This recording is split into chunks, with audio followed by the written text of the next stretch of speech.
What is up, everybody? How are you guys doing today? Hopefully it is good. If you're new here, welcome to the channel. Make sure to hit that subscribe button for more future talks, reviews, more videos on the way. But on today's horror talk, we are going to be talking about the highly talked about, just released, like dropped out of the sky, the Cloverfield paradox.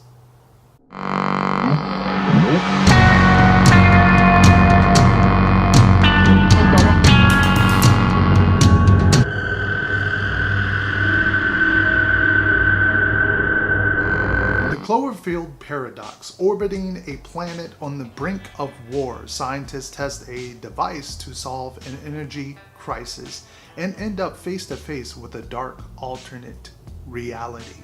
Thus, that is the Cloverfield paradox, just released on Netflix. They dropped the trailer during the Super Bowl, which surprised many people, including me.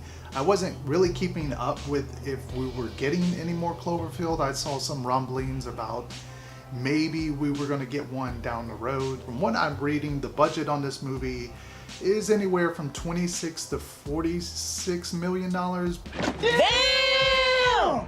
But I'm going to probably go with the $26 million because it doesn't seem like Netflix would probably pay $46 million for this movie. Not to say that's bad or good, but we'll get to that later. What I read, and keep in mind some of this might be true, is that this project has kind of been in the works since 2012, which would put it very, very bad as far as production wise if it's been in that chaos since 2012 and formed to be the third Cloverfield movie. And if you're new to Cloverfield and you do not know what it is, I pretty much have it on both sides of me, the giant Cloverfield poster over here. Cloverfield is essentially a love story with the monster movie. You got to check it out. That's all I want to say about it. Especially if you've never seen it, watch it.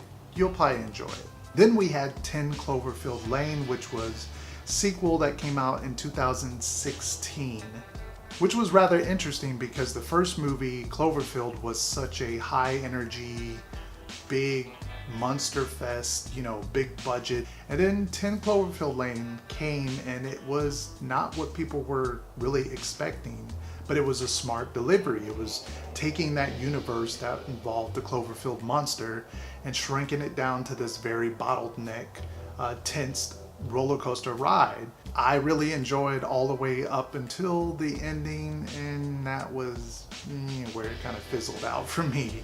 One eternity later. Then now we move on to the Cloverfield paradox, which in a way it's like a sequel, but not really at all, because we don't really learn really anything that happens as far as what happens next in the chapter of the Cloverfield. Now the movie, at least the budget wise, it looks good. I mean, everything is kind of done on this space station, and that could kind of ruin some movies because you get kind of bored. All the blinking lights, all the way the space shuttle kind of looks, I thought it looks fabulous, and I was very intrigued by the technology they were using.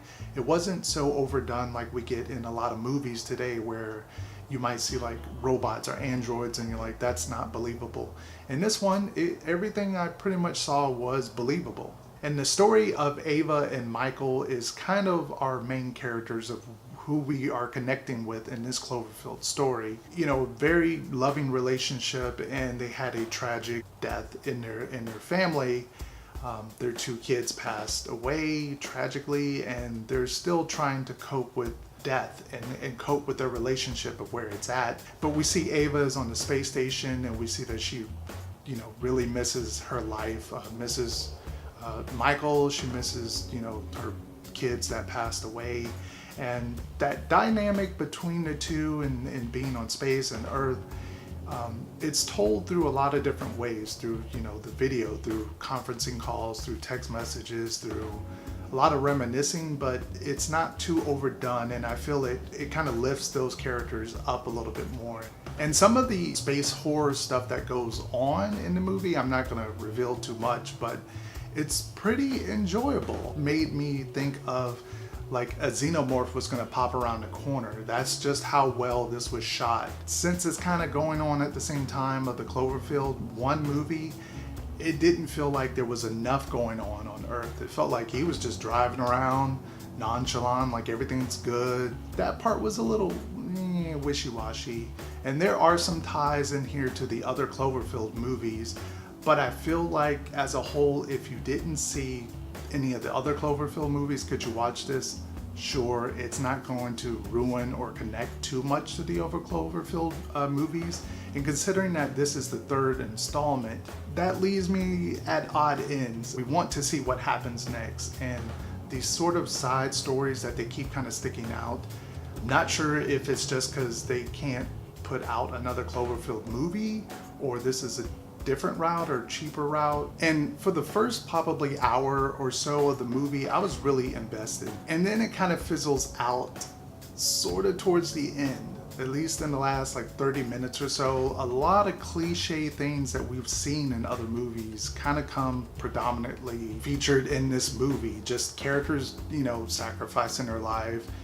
Characters like, oh, that's the bad character. It's just stuff that you've seen before, and it's not highly inventive or interesting, and it kind of makes it sort of like a rather just bland kind of space horror movie that you've seen before. Make sure to watch the movie. It's on Netflix if you haven't. Watch it, then come back and watch the spoil talk. Stay tuned for that video, and if you guys enjoyed this review, make sure to hit a thumbs up and subscribe to the channel if you haven't already. Zombie Chris is out of here.